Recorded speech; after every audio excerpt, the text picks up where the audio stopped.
nubwo naba ndi umuzamu, nubwo naba ndi umwana mutoya mu muryango, nubwo naba ntunze cyangwa ntatunze, ariko ijambo ryanjye rikagira ibyo ryubaka, rikagira n'ibyo risenya. Kaduha Imana icyubahiro. Haleluya, haleluya, haleluya.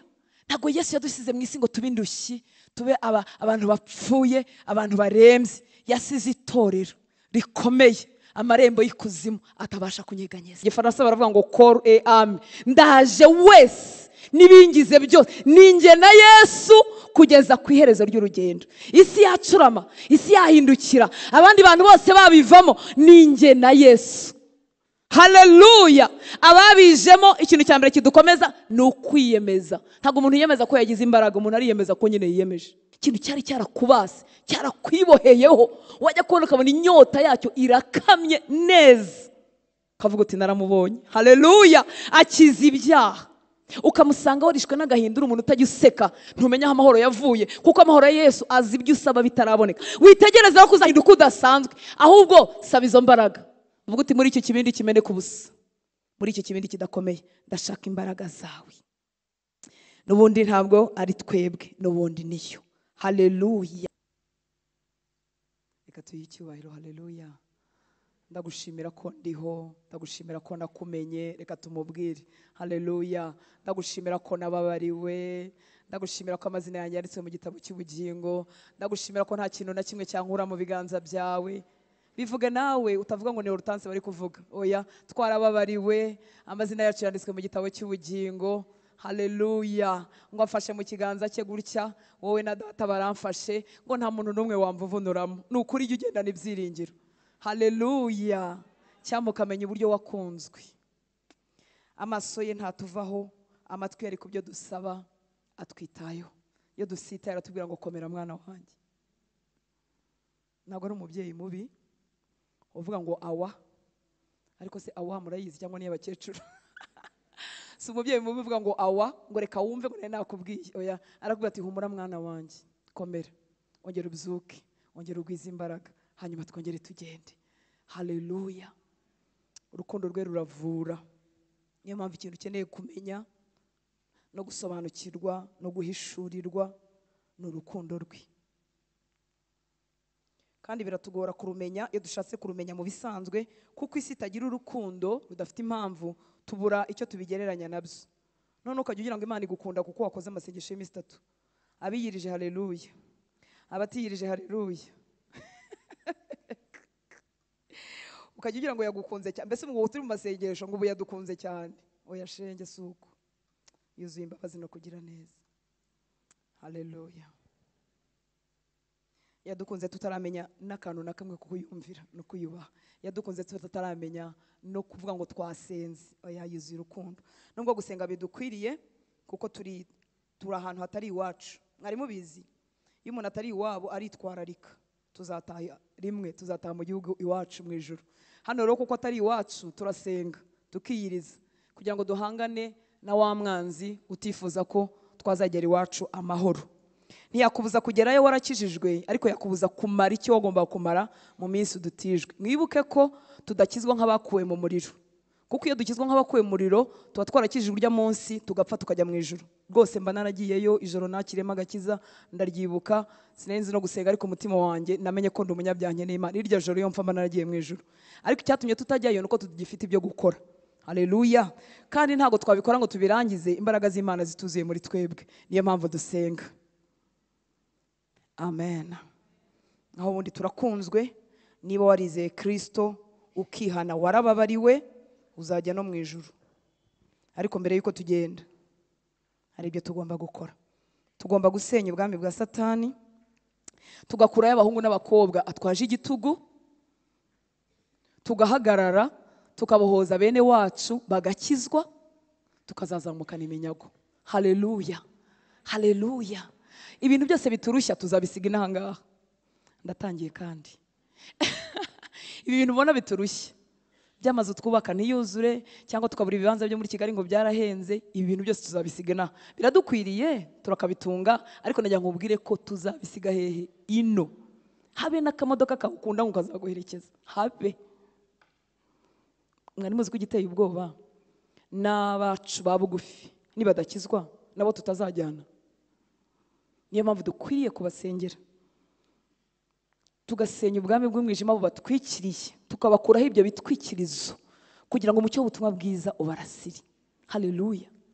Biratangaje uburyo ibintu bizahoraho atari byo dushyiraho umutima. Ubasanga kuri liste y'ibyo umusengera nta bihoraho namba birimo. Imana ikubabarire kandi Imana irimo irakureba.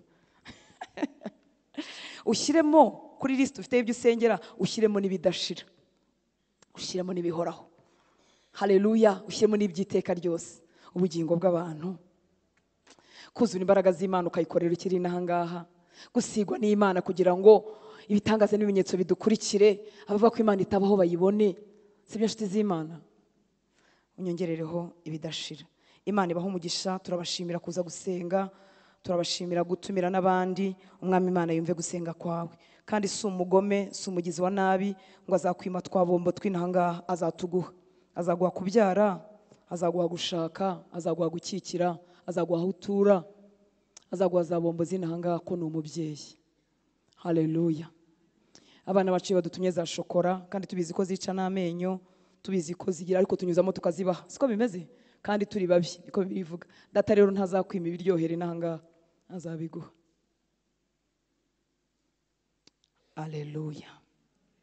Tuzakomezanya na Erayoni iminsi yose, turabanyamugisha. Imana ibaho umugisha. Niba hari akaririmbo wumva gushaka ko bageraho bakaba batakagezeho, uzakumva ejo n'ejo bundi. Nanjye nyine mba dufite. Amen. Reka tuganire ijambo ry'Imana. Murabizi ko masengesho turangiza 2:30. Haleluya. Turakomeza mu ijambo twarimo kuwa gatatu ritubwira ko burya natwe twatunga imbaraga z'Imana. Amen. Twavugaga ko revo ya mbere y'izo mbaraga ari izidutabara. Imana ni nziza ku buryo idashobora kugutuma utunga inkuru z'impuha. Muranyumva nshuti z'Imana? Ntishobora kujya kugutuma ngo ujye kubwira abantu iby'imbaraga zikiza ibyaha, imbaraga zitanga amahoro, imbaraga zitanga kugwa neza itabanje kubikorera muri wowe. Ntiyifuza ko dutwara inkuru z'iki z'impuha, kuko iyo twazitwaye ari impuha turashyuha tukabivuga umwaka umwe undi mwaka bigakama. Imana rero umuntu wa mbere yitayeho kugira neza ni wowe. Haleluya. Imbaraga nizidukiza kugira ngo tutazatwara inkuru z'impuha. Buriya abigishwa babaye mu gihe kigoye barimo bapfa, iyo ziza kubabera inkuru z'impuha baba barabivuyemo, ariko bari baramubonye. Yohana yaravuze ngo twamwikoreyeho, twabanye nawe, twabonye ubwiza bwe. Ntago zari inkuru z'iki z'impuha. Imana nishimwe cyane. Rero umuntu wa mbere Imana yitayeho kugira neza ni wowe, kugira ngo ikugire neza. Imbaraga z'Imana zikorere muri wowe, ujye uvuga ibyakubayeho. Haleluya. Umuntu ntashobora kugira imbaraga zo kuvuga ngo agakiza kabaho, gakiza umuntu ibyaha bitaramenaguritse mu buzima bwe, ariko Yesu araza akadukiza icyaha yukabyara. Ikintu cyari cyarakubase, cyarakwiboheyeho, wajya kubona ukabona inyota yacyo irakamye neza, kavuga uti naramubonye. Haleluya. Akiza ibyaha. Ukamusanga warishwe n'agahinda, umuntu utajya useka, ntumenya aho amahoro yavuye, kuko amahoro ya Yesu azi ibyo usaba bitaraboneka. Hari igihe tuba tuzi ngo namara gukora biriya na biriya, ariko twajya kumva tukumva yaduhaye amahoro atemba, none ukagenda kubivuga kuko wabibonye. Umuntu wa mbere aheraho revo ya mbere niyo kukwitabarira ntugire ikibazo, kandi ujye umubwira uti ngirira neza, ngirira neza, nyiyereka, kora ku maso yanjye nkumenye, nkuvuga narakubonye. Haleluya. Icyakora imikorere n'inzira ze bitandukanye n'ibyacu. Haleluya. Nagize nyankira mu mutima, kandi mu mufuka wanjye hakirimo busa. Ubu hari udufaranga dukeya tugenda tujyamo. Yesu ashimwe cyane. Ariko tutarajyamo, ubukene ari bwinshi. Nagize gutya nkira mu mutima. Ndavuga Yesu. Ntangira ngenda nk'umuntu w'umukire. Ntangira kugira ibintu by'amaofisi mu rugo. Ntangiye kurondogora we. Ndema akantu k'akameza kari gasadutse gashaje, n'intebe yarandumaga ku kibuno yari mbi, ariko ntangira kumva nzagira ibintu by'amaofisi. Nkajya mbikora neza, ntangira kujya nicara, nkabyuka nta kazi nari mfite, nkicara nk'umuntu ufite gahunda, kuko numvaga igihe cya gahunda kirimo kiza. Ayiwe, Yesu uri mwiza. Rero ajya bikora mu mutima bitari byaza, ni ukuri. Haleluya. Akaguha inkuru z'ukuri, agataha mu mutima wawe. Ntangira kujya nsohoka mu bigare by'abadamu, murabiza ko tuza kwisengera, ariko hakaba andi materaniro, nyuma y'amateraniro atagira icyo amara.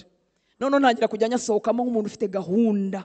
Igihe kimwe nahuye n'umumama wa pasiteri, twari tuziranye mu mujyi, ndimo ndihuta mva muri bisi twategeraga kwa Rubangura, ndimo nihuta ariko kandi nta kazi nari mfite. Harambaza ariko tase kusigaye ugenda nko mu business woman, ntubu karabaye. Haleluya. Kuko yarazi ubuzima bwagera ndebye araseka gusa. Mana nishimwe.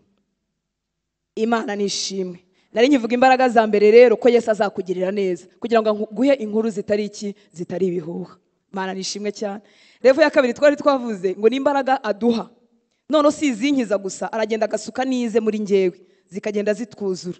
Hanyuma izo rero iyo zitwuzura nizo zimeneka zikaduhindukira za mbaraga za gatatu turimo dushaka zidushoboza noneho kuzikirisha abandi. Haleluya. Ntabwo ineza y'Imana igarukira kuri wowe. Ineza y'Imana yose ifite gahunda yo gukomereza ku bandi bantu. Imana iratangaje. Nta kintu na kimwe yaguhaye wowe kizagarukira kuri wowe. Nikigarukira kuri wowe uzamenye ko wadubereye igihombo mu bwami bw'Imana. Uzamenye ko utageze aho Imana yagushakaga. Irabikumenyesha ikagutabara ikagenda ikuzuza imbaraga zayo kugira ngo zibe nyinshi zimeneke uhaguruke abandi bantu bakungukiremo. Iyo umuntu batamwungukiyemo uba waduhombeje rwose. Izo nizo mbaraga twiyitiye, iza revo ya gatatu ni za mbaraga dukirisha abandi. Kandi bizaba ari ukwikunda ukomeje gusenga buke ukazagarukira kuri wowe. Bizaba ari ukwikunda ukomeje kwisabira utuntu twawe njyewe. Burya njyewe ni y'umwana muto. Umwana mutoya murabazi b'imyaka 3 ibintu byose byo mu nzu biba ari ibye. Iyo musaza we cyangwa mushiki afasha kandi kantu arakamwambura kubera ubutoya. Rero aho turahaca ariko ntiduhera yo nshuti z'Imana. Njyewe igera igihe ikarangira ugasigara werekeje amaso yawe aho Imana yerekeje. Haleluya. Imana ikagutiza amaso irimo ireba n'abantu ukabagirira impuhwe ukabagirira imbabazi ugatangira kusa nk'ugwije imbaraga kugira ngo abakureberaho batazacogora atari uko uzifite ahubwo ubuzima wahindukije amaso yikuraho uyerekeza kuba Imana ikwerekezaho. Imana nishimwe cyane. Rero iyo twagarukiye kuri twebwe biba rwose ari ukwikunda. Imana itugirire ubuntu. Reka turebe gatoya ku buzima bwa Paulo. Rwandiko yandikiye Abaroma 15:19. Ngo yampaye amagambo n'imirimo n'imbaraga z'ibimenyetso bikomeye. Uyu mugoroba ibidushye. Haleluya. Ababyifuza ibidushye nanjye ndimo. Yampaye amagambo n'imirimo n'imbaraga z'ibimenyetso bikomeye n'ibitangaza n'imbaraga z'umwuka wera. Ibyo byatumye asohoza iki? Ubutumwa bwiza bwa Kristo. Ntago Paulo uko byamuhaye izina na hiti, ahubwo yari afite umutwaro w'Imana imutumaho kugira ngo bazabone Imana. Ngo Imana yampaye amagambo. Amagambo yo gushyira abantu mu butumwa bwiza bwo kubashyira. Yampaye amagambo n'imirimo n'imbaraga z'ibimenyetso bikomeye n'ibitangaza n'imbaraga z'umwuka wera. Ibyo byatumye asohoza ubutumwa bwiza bwa Kristo uhereye Yerusalemu ukazenguruka ukagera muri Iluriko. Haleluya. Hari umuntu ukeneye izo mbaraga ngo tuzihabwe. Mwami Imana zidushye. Abarushye ni benshi, abaremerewe ni benshi, kandi ni wowe maguru y'Imana, ni wowe kanwa k'Imana, ni wowe maboko y'Imana. Iyo rero ibyo wabimenye ntabwo uvuga ngo urumva ngo iyo twirije ngo ndasonze. Ese wowe urashaka kuziriza udashonje bibaho? Icyo gihe waba urwaye uririza nyine ugasonza. Ariko ko dukeneye izi mbaraga n'aya magambo y'Imana n'ubu bushobozi bw'Imana kugira ngo tubutware bene wacu barushye baruhuke, turemera tukinjira mu minsi yo gusenga no kwiriza tukitanga imibiri itabikunze, atari uko imibiri yabaye iminize cyangwa yahindutse ibyuma, ahubwo ko dushaka izo mbaraga kugira ngo ababoshywe babohoke. Uranyumva nshuti y'Imana? Haleluya. Izo mbaraga kandi ziza mu muntu usanzwe. Aka kantu nifuza kugashimangira kuko hari igihe ugira ngo abakurushije agatege mu by'umwuka hari ukuntu bafite ubundi buzima butandukanye n'ubwawe. Arongera akatubwira Paulo mu rwandiko yandikiye Abikorinto 2:4-7. Paulo nzamuhobera nitugera mu ijuru. Haleluya. Yadukoreye mu nguni zose nta hantu yasize. Mumaze kumva umugabo wari umaze kuvuga ngo Imana yamuhaye amagambo n'imirimo n'imbaraga z'ibimenyetso bikomeye n'ibitangaza n'imbaraga z'umwuka we, arimo arihamya. Ubundi ibyo bintu byivuzeho abantu bashaka kugira ngo uri muri irata. Uwo mugabo ni ugiye kongera kugaruka, araza aratubwira mu Bikorinto 2:4-7 ngo ariko dufite ubwo butunzi mu nzabya zibumba, ngo kugira ngo imbaraga zisumba byose zibe z'Imana zidaturutse kuri twe. Haleluya. Arongera amenya ko ari umuntu woroheje. Muri Bibiliya ijambo ry'Imana haravuze ngo icyakora ubukungu bwo kumenya ibyo tubutwaye tumeze nk'ibibindi bimeneka ubusa. Ibibindi bimeneka ubusa ariko bibitswamo imbaraga z'Imana. Ngo ni ukugira ngo ububasha buhebuje budukoreramo bwe kutwitirirwa, ahubwo bumenyekane ko ari ubw'iki? Ari ubw'Imana. Haleluya. Uzi guhuziza inguni ukavuga imbaraga n'ibimenyetso ukongera ukigwa kuri urwabya rumeneka ubusa. Mana nishimwe cyane. Niyo mpamvu Imana itaretse kumukoresha. iki kintu nifuje kugishimangira kubera iki? Abana b'Imana benshi iyo yibona mu ntege nkeya, yareba ku ruhande akajya abona undi muntu usa nkaho amurushije agatege, ajya yibwira ko uwo muntu wadasanzwe. Noneho bikamutera gutinda guhagarara we mu mugabane we, avuga ati hari igihe Imana izampindura special, hari igihe Imana izampindura udasanzwe, hari igihe nziyiriza sinumva inzara, hari igihe nzasenga nkumva bitangoye, hari igihe nzarara ijoro nkumva ntafite ibitotsi. Noneho agategereza amenye n'icyo gihe kitabaho, agatinda kwinjira mu mugabane we. Muranyumva nshuti z'Imana? Idukoresha turi abantu basanzwe, bameze nk'ibibindi bimeneka ubusa, ariko ibindi bitwaye iki? Imbaraga z'Imana ndenga kamere. Haleluya! Witegereza ko uzahinduka udasanzwe, ahubwo saba izo mbaraga. Uvuga uti muri iki kibindi kimeneka ubusa, muri iki kibindi kidakomeye, ndashaka imbaraga zawe. Nubundi ntabwo ari twebwe, nubundi niyo. Haleluya! Ngo icyakora ubukungu bwo kumenya ibyo tubutwaye tumeze nk'ibibindi bimeneka ubusa, ngo nukugira ngo ububasha buhebuje budukoreramo. Bukorera he? Muri cya kibindi kimeneka ubusa. Ububasha buhebuje budukoreramo bwe kutwitirirwa, ahubwo bumenyekane ko ari ubw'Imana. Ariko nubwo butatwitirirwa bugomba gukorera hehe? Ntabwo ari abamarayika, ni muri twe, ni muri twe. Icyama muri aya masengesho ukivuza izo mbaraga z'Imana ndenga kamere ko zakorera muri wowe, ukareka komeza kubyigiza hirya no kubiha imyaka ya kuri. Mana nishimwe. Haleluya, haleluya. Uri umuntu usanzwe, ndi umuntu usanzwe, ariko izi mbaraga ziteye ubwoba, izi mbaraga zitangaje zakorera muri twebwe. Ububasha buhebuje bwadukoreramo cyangwa mukabigirira inyota. Haleluya.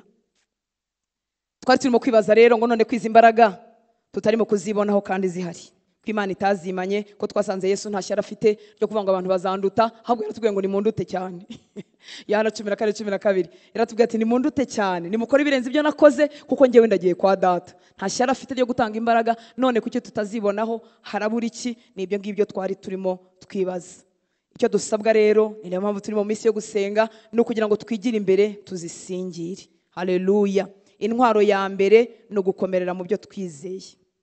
Ndashaka kubwira inkuru nziza kuri bamwe, ku bandi batarabimenya baba bumva ari mbi, ariko nagira ngo nkubwire ko intwaro ya mbere yo gushobora ibi bintu ni ukubikomereramo, ni ukutabibamwe igice, ukaguru kamwe hano akandi kabe hariya. Ibi bintu wajemo, ibi bintu kuko umuntu ataranabimenya neza n'undi ababyita ibi bintu. Nagiye mu bintu byo gusenga, nagiye mu bintu by'aba rutanse hari haruguru kuri ahava. Ibi bintu wajemo, haleluya, ababatijwe Yesu ashimwe, ibi bintu mwinjiyemo, Imana ibaho umugisha. Kandi ibi bintu twajemo ntago tukwemereye kubibamo mu buryo buri superficiel, mu buryo bucishijeho.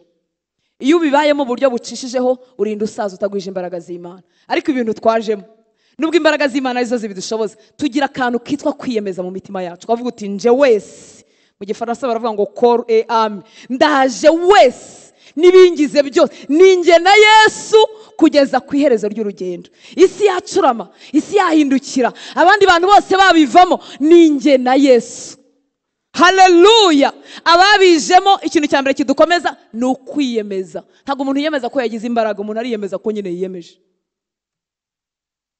Icyama nshuti z'Imana, tukuzura kwiyemeza mu mitima yacu, kavuga uti naraje kandi singisubiye inyuma. Icyo Imana isaba nzakitoza, nzasaba Umwuka Wera kinshoboze. Niba bera barabwiye ko babaho basenga, nditoza gusenga. Niba muri ibi bintu bavuga ngo bariyiriza, nzabyiriza. Niba bavuga ngo basoma ijambo ry'Imana kugira ngo rigwirire muri bo, rivugure ibitekerezo byabo, nzarisoma. Nzarisoma ntaryumva, ariko nzarisoma. Uzi ko umuntu aritangira ataryumva, rikagenda riza, akazagira n'igihe agahinduka umwigisha waryo di. Ariko Yesu uri mwiza. Haleluya. Imbaraga za mbere rero cyangwa intwaro ya mbere ni ugukomerera mu byo twizeye. Gukomera mu byo twizeye. Ntago byemewe ko waba muri ubu bwami urimo agace. Ugomba kubikomerera ibyo wizeye, kandi ntiwabimenya nyine utabyinjiyemo. Iyo uje ukwiriye kuza wese. Reka turebe abaje wese. Ko ari bake, abandi muracyari mu nzira. Imana nishimwe. Iyo uje ukwiye kuza wese. Mu rwandiko rwa mbere rw'Abikorino 16:13 haravuga ngo mube maso, mukomerere, mube maso, mukomerere mu byo mwizeye, mube abagabo nyabagabo. Mugire gute? Mwikomeze. Haleluya. nunatuma abandi bantu bagusengere, nawe ujye uri muri ibi mu bintu byo kwikomeza. Ikintu cyose uzi ko gikomeza umwuka wawe ni kijya kikuba bugufi. Uzi ko muri mwebwe kandi mwarakijijwe hari abantu iyo bacogoye amarangamutima yabashizemo aribwo bajya kureba filime. Ati ndumva nta kintu ushaka kumva, ndumva ndushye, reka ndebe filime. Uburimo wiyoroshya, wongera wivunagura ubwawe. Satani arakuvunagura ariko nawe ubwawe urimo wivunagura, uburimo wimena, wimaramwe imbaraga. Ngo mube maso. Cyangwa ukavuga uti ndumva ntashaka kujya gusenga sindi bugeyo. Aha niho dukomerera. Muranyumva nshuti z'Imana? Haleluya. Mube maso, mukomere mu byo mwizeye. Muba abagabo nyabagabo, mwikomeze. Hari abantu umwanzi arwanya ntibabimenye ko arimo kubabuza gukomera. None akazana nk'akagahunda ku munsi wo gusenga. None ukagira ngo ni normal, kugira ngo nakazi kabaye kenshi. Mbese kakubuza kakano twita consistency. Kakano kitwa guhozaho. Ubu tuvuze ngo abantu bazamura amaboko tutari kumwe kwa gatatu. Kandi babarinzi ku nkiki, simbabwira mwebwe bashyitsi inshuti nziza, mujye mutwisurira Imana ibaho umugisha. Ariko mvuze ngo barinzi ku nkiki, batari bahari kwa gatatu bazamuri. Mwabona uburyo ari benshi. None nejo bikongera akaza abandi, nejo bundi no masengesho y'ubutaha, umwanzi akakunyaga akano kitwa guhozaho. Muranyumva nshuti z'Imana? Hari umuntu unyumvishije? Iyo umuntu atarabimenya agira ngo ni ibisanzwe, ariko ntushobora gukomera mu byo wizeye ubuza aka kantu kitwa guhozaho. Uzahora ujegeye, none ubu uru rugendo rukubihiri, kandi ubundi uru rugendo ruraryoshye. Abikomereje mu mwami, abikomereje mu byo twizeye, tunyuzamo tukarira, ariko tugira akantu karyoshye mu mutima, ntabona uko ngusobanurira. Kadutera guhora dukumbuye kubana nawe, kadutera guhora twifuza kuguma mu byarimo. Haleluya. Haleluya. Kwamburwa rero ko kantu ko guhozaho, kwamburwa consistency, burya nagira nkubwire ko ari urugamba rwo mu mwuka. Umwanzi arabizi ko nudahozaho utazigera ugira imbaraga zimunesha, utazigera ugira imbaraga zimutirimura ahantu na hamwe. Imana itugirire neza. Mu rwandiko Paulo yandikiye Abefeso 6:10 kugeza ku 13. Aha ni ugukomerera mu bwami cyangwa se gukomerera mu gakiza.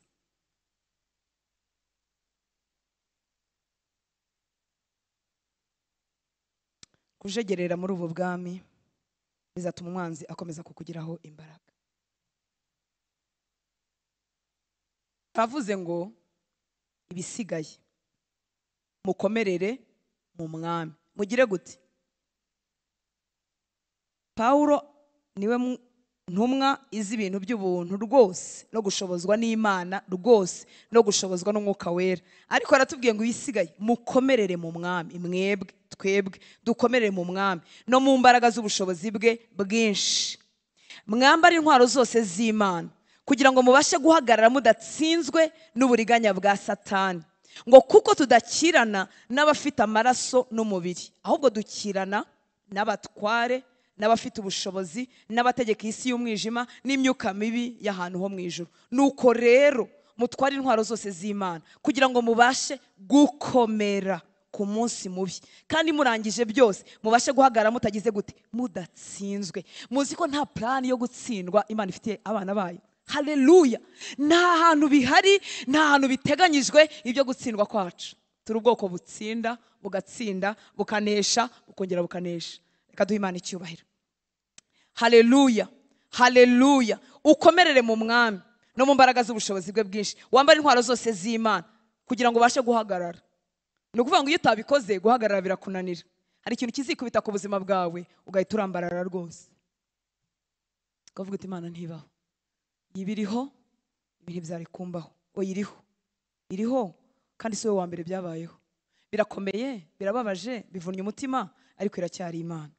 Niyo mpamvu igusaba guhagarara no kwikomeza kugira ngo uzabashe guhagarara no ku munsi mubi. Imana nishimwe cyane. Urugamba rwa mbere turutsindirwa mu gukura amaso ku isi y'umwuka tukayerekeza ku bintu bigaragara. Gutsindwa k'umukristo naho gutangirira. Ubu hano twicayemo turi abantu benshi batanazi ko Satani atera rwose. Mwimereye nk'uko nari imeze, nzi ko n'abadayimoni batabaho. ariko ubwo ni gute batabaho kandi banditse muri Bibiliya? Kandi shenge twebwe abo ngabo duhakana abadayimoni ko batabaho, twemera ko abamarayika babaho. Siko bimeze rata? Bigatuma amaso yacu agarukira ku bigaragara. Iyo turwaye ikintu, hagize ikintu kitwafekta mu mubiri, ntitubanza gusenga, kuko isi n'imikorere yabyo biratwuzuye ku buryo tutazi isi y'umwuka. Tubangukana imiti, tukabangukana ibinini. Ese ndababuza kwifuza? Oya, simbabuza, nanjye ndivuza. Ariko kandi isi y'umwuka iri reyeri. Umurozi arifata akavuga ati ngiye kumuteza umugongo, ngiye kumuteza umunaniro ukabije. Iminaniro yose burya ntabwo iba yavuye ko twavunitse. Mwari mubizi ko twagize akazi kenshi n'ingendo nyinshi. Hari umunaniro udasobanutse, kugira ngo udasenga, kugira ngo utarwanya Satani. Gutsindwa kwa mbere kw'abana b'Imana ni ukuyoberwa iby'isi y'umwuka. Bamwe barabiyobewe, abandi babihaye imbaraga bidafite, babikabijemo, barahahamutse. Umuntu wese kuri bo ni umurozi. Umuntu wese, tuvuge ko nubwo abarozi baba benshi da, ariko uri muri twebwe arakomeye kuruta uri muri bo. Haleluya. Mbese kumenya isi y'umwuka no dukeya bahishuriwe n'abarozi babonye byabateje hahamuka, aho kubateza kumenya uburyo Imana ibarinda. Nagira ngo ko uwo murozi wamenye muri 2023 nibwo wowe ukimumenya. Ashobora kuba amaze imyaka 20 aroga, kandi uwo wamenye Imana yaguhaye kumenya umwe, kuko iyo yaguha benshi wari kugira gute? Wari guhamuka. Ahubwo byari kukumenyesha uburinzi bw'Imana butangaje ku buzima bwacu iyo turinze tutarakizwa. Haleluya. Sibwo iri butureke tunafite umwana w'Imana muri twe, ari muri njyewe. Haleluya, haleluya. Ariko nanone kuyoberwa isi y'umwuka niko gutsindwa kwabera.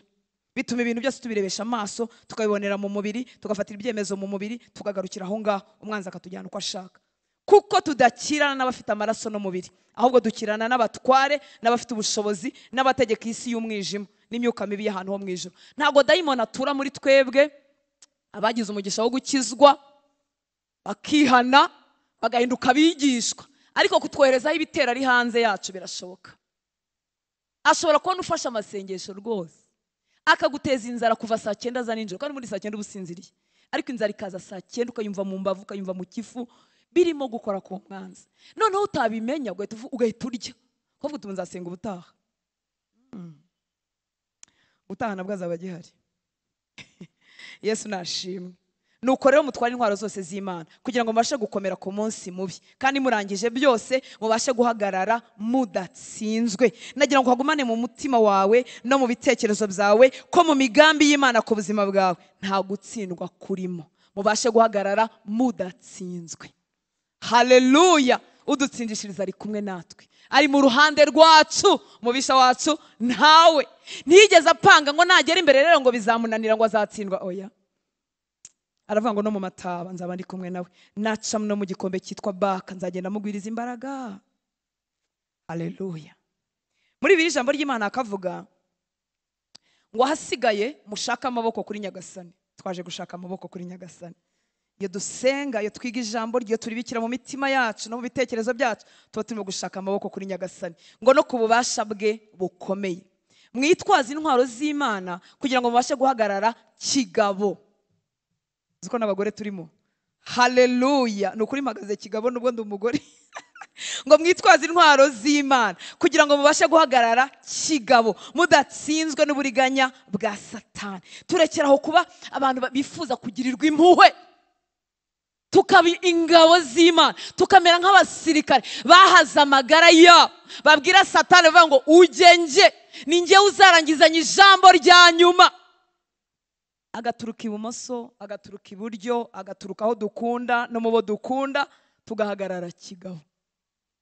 Mana nishimwe. Haleluya.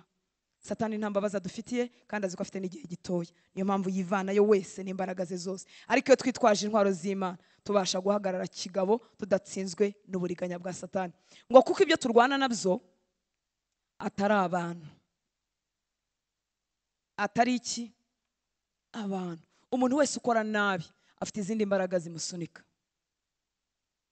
Abe bosi wawe, abo umugabo wawe, abo umuvandimwe wawe, abo umwana wawe, umuntu wese ukora ibitubahisha Imana afite izindi mbaraga zikorera inyuma ye.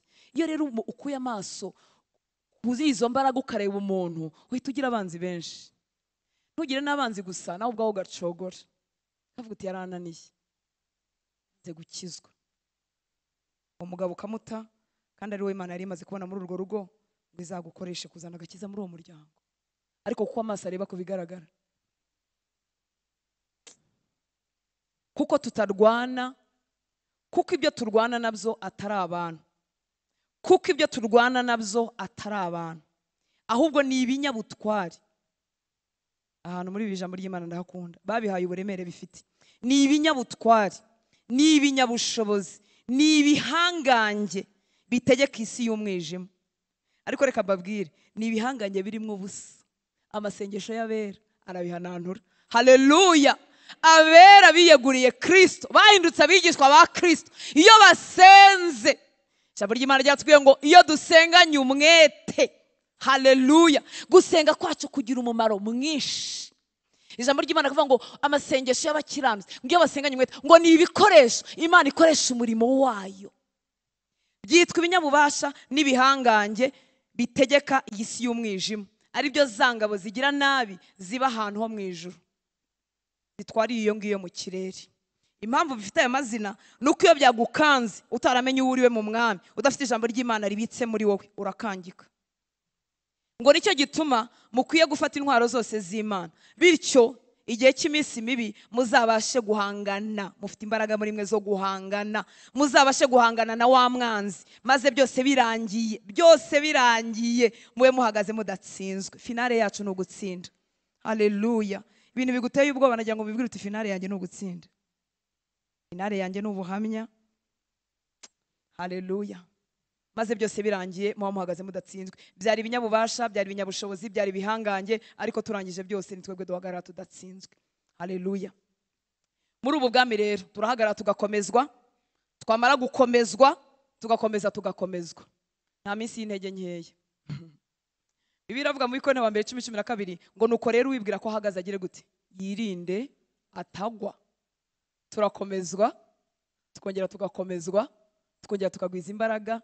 Nibwo buzima bwacu, niyo trajectoire, niyo nzira y'abakiranutsi, niyo nzira y'abaguzwa amaraso. Tugenda tugwiza imbaraga, tukongera tukagwiza imbaraga, tugakomeza tukagenda tugwiza imbaraga. Haleluya!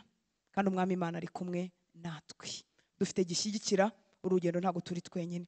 Impamvu tuvuga ibi bintu mu minsi yo gusenga no kugira ngo amasengesho yawe atakubera amagambo gusa. Ukajya usenga utazi uriwe, utazi ubutware ufite, ugasengana kuruha, ugasengana amaganya, kandi umwami Imana ari mu ruhande rwawe. Imana nishimwe. Haleluya! Umuntu umuhaye imbunda atarigeze yitoza kurasa, ataza aho bakanda, ataza aho bakora, umwanzi yayimufatana, abajura bamwinjirana, kuko nubwo afite intwaro ariko ntazi kwirwanisha. Iyo tuvuga amagambo y'Imana atubwira abo turibo, no kugira ngo tumenye kurwanisha izo ntwaro twahawe, no kugira ngo tumenye abo turibo. Imana nishimwe cyane. Haleluya! Haleluya! Kuki Imana rero dusaba kuyisenga? Ari Imana kandi yihagije. Kuki ibi bintu yifuza ko tubyinjiranamo nayo? Yabikoze yonyine. Impamvu Imana dusaba ko dusenga nuko umuntu hari ubutware yahawe, gusobanukirwa ubutware umuntu afite. Umuntu yahawe ubutware kuva mu busitani bwa Edeni. Isi n'ibiyibamo ubuyobozi bwabyo bwegurirwa umuntu. Akenshi rero dutinda kumenya impamvu Imana idusaba gusenga, kuko tuba tutazi imikorere y'Imana. Imana ntiyivuguruza ngo ize yinjire aho yari yaranyeguriye, ahubwo yifuza kumenyesha ibyo yanyeguriye n'ubushobozi mfite n'ubutware mfite, kugira ngo noneho nisenga mbe nyihaye ikimeze nk'uburenganzira bwo kuza, mbe nyemereye. Imana ntiyivuguruza ku mahame yayo. Icyamaka kantu disi tukakumva. Haleluya! Urekeraho kwibaza ngo Imana ko ari Imana, kuki idakora ibyo ishatse? Kuki twebwe tugomba kubizamo? Iyo umuntu akibaza iki kibazo, gutsinda kwe kuba kukiri kuri. Ariko niyo mpamvu twiga ijambo ry'Imana. Haleluya! Haleluya! Ariko benshi muri twebwe nubwo tuba tubaza gutya, tuba tubizi somehow, kuko hari igihe twigeze kubona gusenga kwacu gusubizwa. Muzi ko hari no gusubizwa ko amasengesho tutaranakizwa. Uzi ko hari ibintu twasabaga kera tutakijwe cyangwa turi na batoya, ariko tukabona birakoretse. hari ukuntu tuba tubizi ko amasengesho yacu agira icyo akora, ariko mu minsi yitwa mibi, mu minsi iremereye, tuvuga ngo ko ese ko ari Imana yabyikoreye, cyangwa tukagera ahantu umwanzi atugeza tuvuga ngo izabikora nk'uko ishaka. Mu by'ukuri ntitwanga ubushake bw'Imana, ariko Imana yahaye umuntu ubutware bwo gukorera ku isi, yifuza gukorana nawe iteka. Imana nishimwe. Haleluya. Ese intego y'amasengesho ni iyihe? Intego y'amasengesho ishingira yuko umuntu yahawe ubutware. Mu Itangiriro 1:26 haratubwira ngo Imana iravuga ngo tureme umuntu agira ishusho yacu asene natwe, hanyuma batware amafi yo mu nyanja n'inyoni n'ibisiga byo mu kirere n'amatungo. Tekereza ko yavuze ngo n'isi yose. Niki? Abantu batware ibaha n'isi yose n'igikururuka hasi cyose. Haleluya. Isi yose ihabwa umuntu ngo ayitware. Imana yamugize umushefu, umuautorite uri hejuru y'ibigenda ku isi yose. Aya magambo Dawidi yasubiyemo muri Zaburi ya 8. Bibiliya y'Ikinyarwanda ni kuri 5 duhera, Bibiliya z'Icyongereza bo bahera kuri 4. Ngo umuntu ni iki? Kumwibuka, cyangwa umwana w'umuntu kumugenderera. Wenze kumugira nk'Imana aburaho hato. Umwambika ubwiza n'icyubahiro nk'ikamba. Wamuhaye gutegeka ibyo waremesheje intoki zawe. Wamweguriye. Turimo turagendana. Wamweguriye ibintu byose ubishyira munsi y'ibirenge bye. Ikintu kimbabaza muri iyi minsi nuko abatubaha Imana ubu butware bo babumenye kandi babukoresha. None abubaha Imana tukanyagwa, ntitumenya abo twabaye bo mu mwami. Rimwe na rimwe twabyitiranya no guca bugufi, ariko atari byo. Imana nishimwe. Haleluya. Wamuhaye gutegeka ibyo waremesheje intoki zawe. Wamweguriye ibintu byose ubishyira munsi y'ibirenge bye. Aya magambo yasubiwe mu Baheburayo 2:6-8. Reka ne kuhasoma. Muri make nta kintu na kimwe kiri hanze y'ubutware bwa muntu, ahubwo umuntu yahawe ubutware ku bintu byose biri mu isi. Mu busabane rero buzima n'Imana, iyo umuntu yagarutse mu busabane buzima, byose arongera akabigarurirwa. Yabitakaje muri Eden, cyagiye umuntu akora icyaha, muri Kristo turongera tukabigarurirwa. Iri jambo rero kuko rirenga ubwenge bwacu, inshuro nyinshi turiheza hanze y'imitima yacu. Kajya uvuga uti ibyo byose ubisi icyo bivuga. Oya, ugira ngo babisobanuye nabi, cyangwa se hari ikindi buri bishaka kuvuga. Nicyo rivuga. Umuha gutwara ibintu byose ubishyira munsi y'ibirenge bye. Ubwo Imana yamuhaye gutwara ibintu byose, ntacyo yasize itakimuhayeho urutabe, cyangwa itakimuhayeho ubutware. Ngo nyamara kugeza ubu ntiturabona ibintu byose bitwarwa nawe. Imana nishimwe cyane. Haleluya. Kuki dusenga? Nuko Imana idashobora kwivuguruza ngo izitwake ubutware yaduhaye. Itegereza ko tubumenya, tugahaguruka tukabukoreramo. Kuko Imana ntishobora guhindura igitekerezo cyayo, ntishobora gucenjinga mind. Iramutse icenjinze mind yayo yaba yihannye, kandi ntikenera kwihana. Haleluya. Nta kintu yigeze ikora igice wigaruka ngere ngo ngo byari bihengamye ngo reka ngo bihengamure. Oya, Imana ntiyihana. Haleluya. Abaroma 11:29 ngo kuko impano y'Imana no guhamagara kwayo bitavuguruzwa. Ibi bivuze ko Imana idashobora kwivuguruza ku butware yamaze guha umuntu. Niyo mpamvu n'abatubaha Imana itabambura ubutware yabahaye. Babukoresha nabi, bakoreka isi, bakoreka ibihugu, bakica imbaga, bakamena amaraso, bagateza ibyorezo, kuko Imana ntiri bwivuguruze ngo ibambure ubutware. Hakenewe ko wowe nanjye abitorero, abimitse Kristo mu buzima bwabo, tumenye ubutware twahawe, hanyuma tugahaguruka tukabukora. Nitwe twenyine dukoreshejwe n'Imana dushobora kunyaga bagenzi bacu ubutware bw'ikibi. Imana nishimwe. Haleluya. Haleluya. Haleluya. Haleluya. Imbaraga z'umwijima akenshi zikorera mu miryango, zikenera isano y'amaraso. Iyo havutse umwana agahura na Yesu, agakizwa, akamuha ubuzima bwe, agahinduka umwigishwa w'ukuri wa Kristo, akagenda agwiza imbaraga. Umwana umwe gusa, umuhungu umwe cyangwa umukobwa umwe, arahagije guhagarika ubwami bw'umwijima mu muryango w'iwabo. Ariko iyo atavutse, abo babi barakomeza bagakora. Abo bateza indwara bakazibateza, abo bakenyura bakabakenyura, abo bakenesha bakabakenesha, abo buza kubyara bakababuza, kuko hataraboneka undi muntu wakorera mu butware bw'Imana ngo ahagarike ibye. Bera b'Imana, mureke dushaka Imana, mureke dusenge ubutware Imana yabushyize muri twebwe. kandi iyo utahagurutse ababi bo barahaguruka, kuko Imana itivuguruza mu mpano zayo ngo imwambure ubushobozi yamuhaye. Niyo mpamvu kwirukana abadayimoni byoroshye kuruta kwirukana imyuka y'abantu. Uti imyuka y'abantu baba bayirukanira iki? Barayirukana kuko harimo yiyeguriye Satani. Imana nishimwe.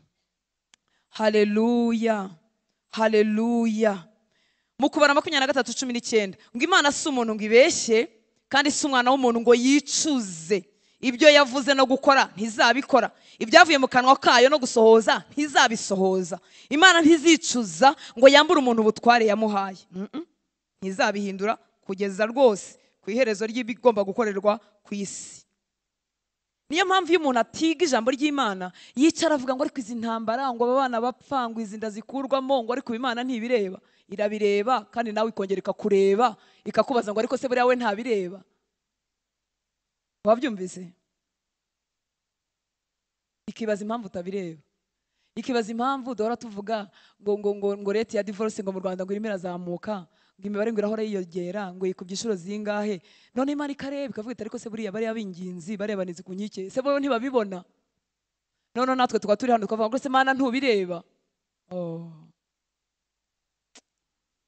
Imana ishimwe, Imana ishimwe. Haleluya. Nizere ko iyi ngingo yumvikanye. Imana si umuntu ngo ibeshye, si umwana w'umuntu ngo yicuze. Kuva yaduha ubutware yarabuduhaye, ntiyenda kubutwaka. Itegereje ko tumenya ukuri, tugahaguruka tukagukoreramo, tugakoresha ubutware twahawe. Haleluya. Umugambi wayo ku muntu kuva mu ntangiriro uzakomeza udahindutse byiteka ryose. Icyatumye Adamu na Eva birukanwa mu ngobyi ya Edeni bamaze gukora icyaha, nuko imbaraga n'ubushobozi byari muri bo batari babinyazwe. Haleluya. Bagombaga guhungishwa kugira ngo batagira n'ibindi bihereza. Imana nishimwe. Umuntu rero mu ishusho y'Imana afite inshingano y'ubumana, cyangwa se yahawe n'Imana y'ubwami yo gukoresha ubwo butware yahawe nk'umutware hano ku isi. Umuntu yatakaje ubutware cyagiye muri Edeni, umuntu ahita atakaza icyo twita dominion, abyegurira Satani kuko Satani yamureheje. Umuntu yari yaremwe afite amahitamo. Haleluya. Imana yari izi ko umuntu azakoresha amahitamo ye neza. Murabizi Imana yasanze Eva, nako Satani yasanze Eva aramureshya. Hanyuma Adamu araza nawe akoresha ubushake bwe. Nuvuga ngo yahisemo kumva iby'inzoka yabwiye umugore we, arabifata arabyemera. Yabihisemo n'ubushake bwe. Niyo mpamvu uyu munsi hamwe n'ubushake bwacu Imana itwereka impano y'ubuntu iboneka muri Kristo Yesu, ariko ubushake bwacu bukikiriza cyangwa bugahakana. Haleluya. Mu Baroma 5, urwandiko rw'Abaroma 5 turasoma umurongo wa 12, 14 na 17. Aravuga ngo kuko bimeze bityo, nk'uko ibyaha byazanywe mu isi n'umuntu umwe, urupfu rukazanwa n'ibyaha, niko urupfu rugera ku bantu bose, kuko bose bakoze ibyaha. Icyakora uhereye kuri Adamu ukageza kuri Mose, urupfu rwatwaraga. Iyo tuvuze ngo urupfu rwatwaraga, ntabwo ari bya bindi tuvuga ngo ruramujyanye, sibyo? Ni ugutegeka. Ubwami bwa Satani bwategekaga, rwatwaraga ndetse n'abatakoze ibyaha, bihwanye n'igicumuro cya Adamu wasuraga uwajyaga kuzaza, ari we Yesu. Nkuru nziza iri hano hepfo kuri 17. Ngo kuko ubw'igicumuro cy'umwe cyateye ko urupfu rwimikwa n'umwe, ni nako abahawe ubuntu busesekaye n'impano yo gukiranuka bazarushaho kwimikanwa ubugingo n'umwe, ari we Yesu Kristo. Mwumvise dega, mwumvise akaga icyaha cyateje biciye muri umwe witwa Adamu. Cyaroretse, cyamazeho. Ariko uyu munsi abari muri Kristo Yesu turasabwa kongera guhindukira, none tukabona ibyo twahawe muri Kristo Yesu. Ntituba abantu bakomeza gutangarira imikorere ya Satani, gutangarira ibyaha biri mu isi, gutangarira ububi butuzengurutse. Ntituba abantu baguma aho ngaho, kuko hari ikintu cyakoretse muri Kristo Yesu. Haleluya. Ngo kuko ubw'igicumuro cy'umwe cyateje aka kaga kose k'ibyaha, k'urupfu rwimikwa n'umwe, ngo ni nako abahawe, haleluya, ubuntu busesekaye n'impano yo gukiranuka bazarushaho kwimikanwa. Tugarutse kwima, tugarutse kuganza, tugarutse kuyobora kubera impano y'ubuntu iri muri Kristo Yesu. Haleluya. Ngo gukiranuka, ngo aba bahawe impano yo gukiranuka ngo bazarushaho, mu Cyongereza bavuze ngo much more, bizarushaho kugwira, bazarushaho kwimikanwa ubugingo n'umwe ari we Yesu Kristo. Abari muri Kristo Yesu uyu munsi twimikanywe nawe. Haleluya. Ategereje ko dukoresha ubutware yaduhaye. Adutegereje nk'abami, adutegereje nk'abantu bafite ijambo mu isi y'umwuka, mu isi y'ibifatika hano mu isi. Izi nyigisho zabaye tordi zituma abantu bagirira ubutwara hatariho, bakumva ko umutwara ari ukuba deje w'ikigo, ari ukugira ubucuruzi bukomeye. Ibyo nabyo ni byiza ariko si byo bavuga. Muranyumva nshuti z'Imana? Haleluya. Umuntu ashobora kuba deje w'ikigo ariko mu isi y'umwuka nta mbaraga afite kuri icyo kigo, gusa barusha umushahara n'imodoka nziza n'izindi avantage zo kuyobora. Ariko ubutware data avuga, haleluya, n'ubwimikanwa na Kristo. Nubwo naba ndi umuzamu, nubwo naba ndi umwana mutoya mu muryango, nubwo naba ntunze cyangwa ntatunze, ariko ijambo ryanjye rikagira ibyo ryubaka, rikagira n'ibyo risenya. Kaduha Imana icyubahiro. Haleluya, haleluya, haleluya. Ntabwo Yesu yadusize mu isi ngo tube indushyi, tube abantu bapfuye, abantu barembye. Yasize itorero rikomeye, amarembo y'ikuzimu atabasha kunyeganyeza. Uririmo nanjye ndirimo. Hindura imisengere yawe, hindura imirebere yawe, hindura ukubona amakuba kuzengurutse, hindura ukubona ibyago bikuzengurutse. Uri umutware wimanye na Kristo. Haleluya. Ategereje ko ijambo ryawe rigira icyo rirema, ategereje ko uhindura imitekerereze yawe, hanyuma wowe nawe mugakora feri.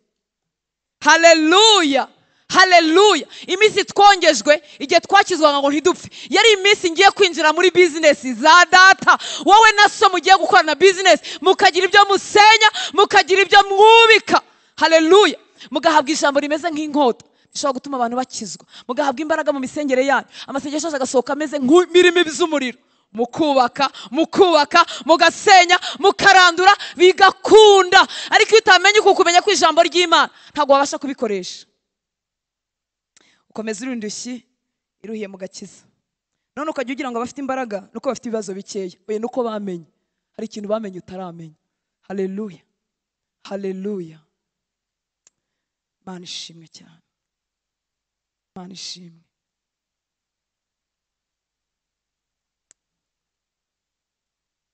Adamu na Eva bambuwe ubutware kubera ko basubmitinze kuri Satani. No kuvuga ngo bagandukiye ikinyoma cya Satani.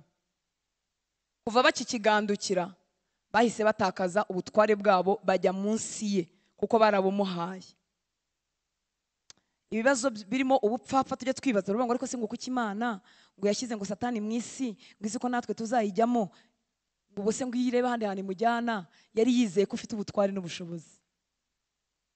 Hanyuma itangazwa nuko bwa butware n'ubushobozi utabumenye, utanabukoresheje, ahubwo bihora yibaza azabimenya ryari. Niyo mpamvu twiga ijambo ry'Imana, niyo mpamvu dusenga kugira ngo tubumenye. Haleluya, haleluya. Ntabwo turwana n'abantu, ntabwo turwana n'ibigaragara, ntabwo duhangana n'abantu. Imbere y'abantu turoroha, tukoroshya ijwi, tukavugana ubupfura, tukavuga neza, tugakunda bose, tugakunda n'abatwanga. Ariko mu isi y'umwuka tumera nk'ibiharamagara. Haleluya, haleluya. Tugasenya babandi twahoze duhoberana. Uzi impamvu tuba tubasenya? Nuko ubwami bakorera atari bwo bwacu. Tukabakunda, tukabahobera, ariko hatagaragara tugasenya izo barimo bubaka, kuko bitajyanye n'imigambi y'Imana, kuko bashinzwe kunaniza abera, kuko bashinzwe kubabuza gutunga imigisha. Mu isi bitagaragara duhangana nabo, mu isi bigaragara turakundana. Ntabwo tureka gutaha amakwe ya bene wacu, turayataha. Ntabwo tureka gusura bene wacu ngo nuko baroga, turabasura. Imana itatubuje kurya ibiryo byaho, turabirya. Ntabyo uzarya, reka da. Haleluya. Batakaje ubutware kuko bumviye ikinyoma cya Satani. Reka wenda nze gusoreza kuri aya magambo. Mu Baroma 6:16. Ngo ntimuzi yuko uwo mwihaye kuba imbata zo kumwumvira, muri imbata z'uwo mwumvira uwo. imbata z'ibyaha bizana urupfu cyangwa izo kumvira Imana kuzana gukiranuka. Hari ububata bubiri cyangwa ubutware bubiri tujya munsi yabwo. Reka dusome muri Bibiliya ijambo ry'Imana kugira ngo tubyumve neza. Bibiliya ijambo ry'Imana si muzajya mbona mbivuga, tuyisoma gusa dushaka kumva ikinyarwanda kidufasha, ariko Bibiliya twemera kandi tubamo ni Bibiliya yera. Nongere mbivuge ko batabizi, hari unanyambwa ati ya Bibiliya nyine ukunda kuvuga ati ndimo ndayishaka ngo nyiguri. Oya, ntuzayiguri. Nanjye ntayo naguze, downloadinge muri telefone kugira ngo ikinyarwanda igihe kinkomereye ndebemo. Bibiliya ijambo ry'Imana irimo ibitabo tutemera byanditswe Umwuka Wera atakivuga. Uragafashe?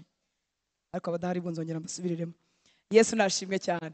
Dusoma muri Bibiliya yera, hanyuma twagira ikinyarwanda kitugora tukifashisha Bibiliya ijambo ry'Imana. Ntituyigumamo, irimo ibintu bihumbi tutemera.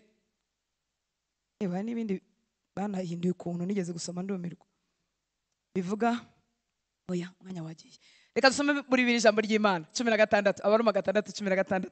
Ngo mbese ntimuzi ko iyo mwiyeguriye umuntu kugira ngo ababere shobuja kandi mu mwumvire, icyo gihe muba mwishyize munsi y'ubuja. Ubuja murabumva? Muba mwishyize munsi y'ubuja bw'uwo muntu mwemeye kumvira.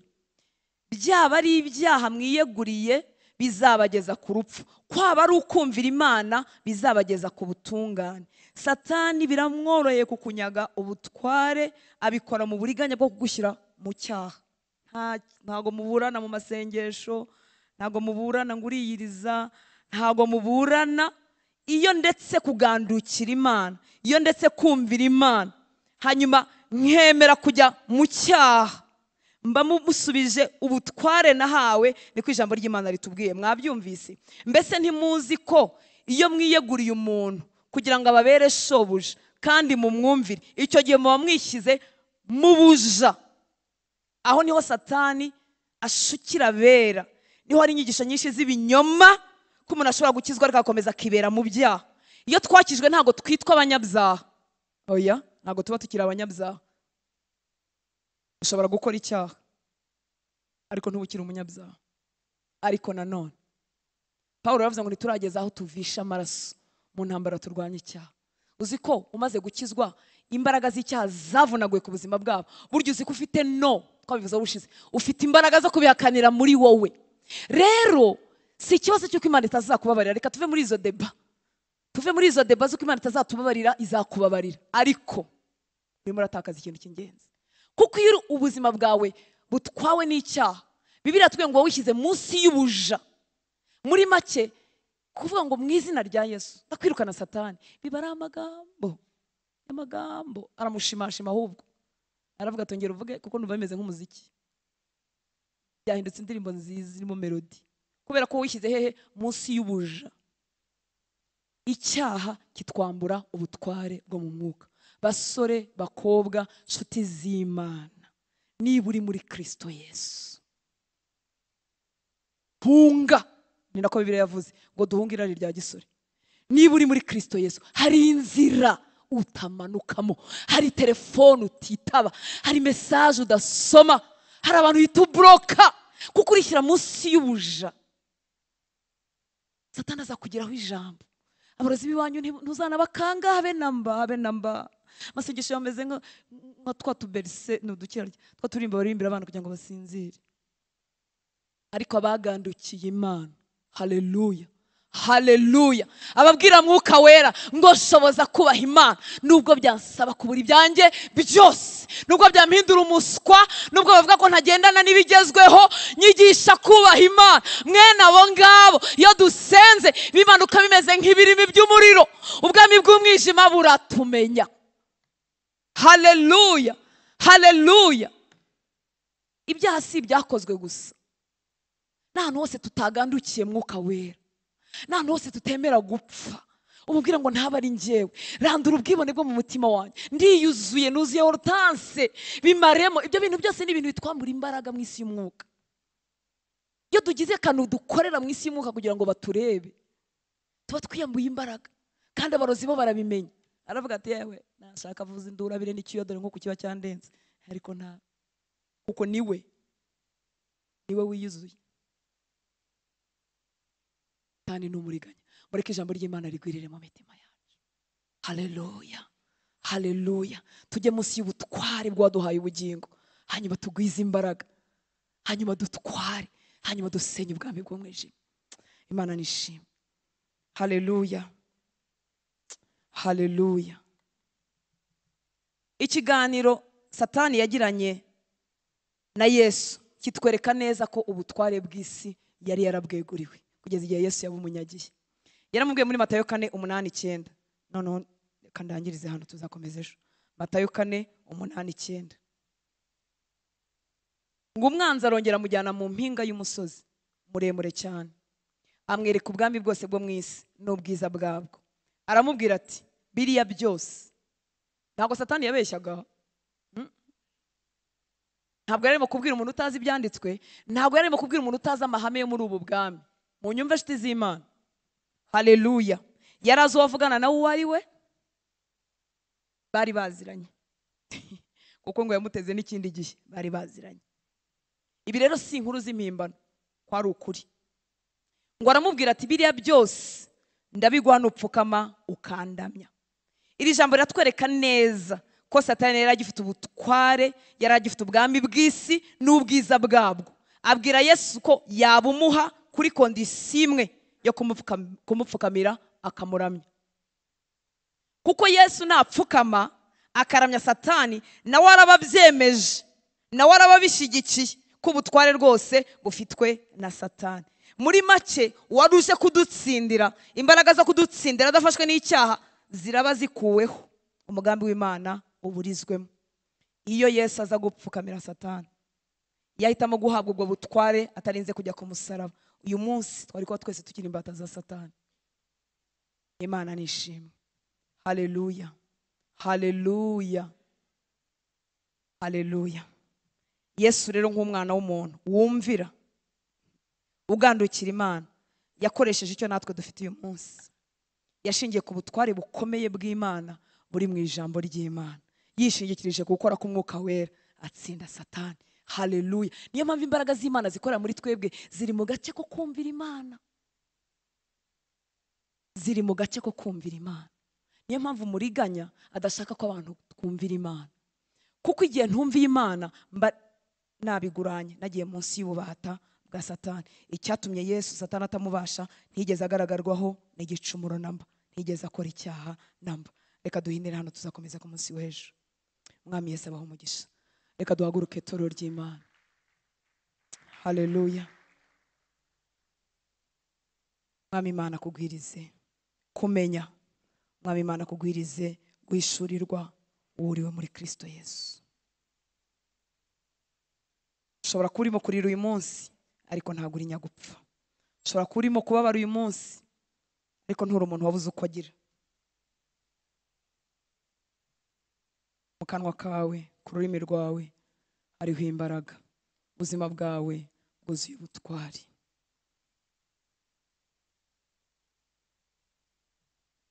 Saba Umwuka Wera yuzuza amagambo y'Imana mu mutima wawe, aguha inyota yo kuba mu byanditswe byera, kugira ngo umenye uriwe muri Kristo Yesu.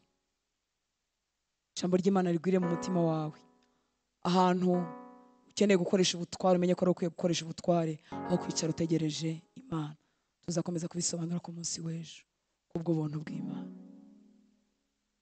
Imana iragutegereje kugira ngo mugire ibyo murema.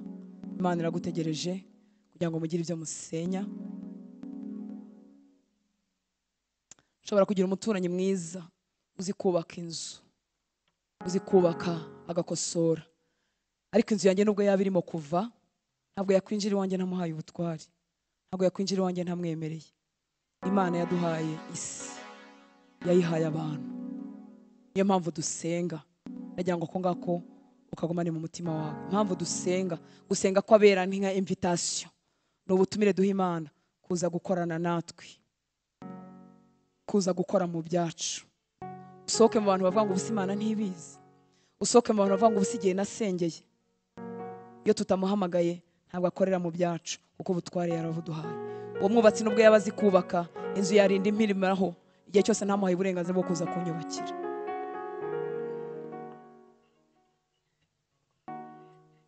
abari muri Kristo Yesu bagaruriwe ubutware bari baratakaje.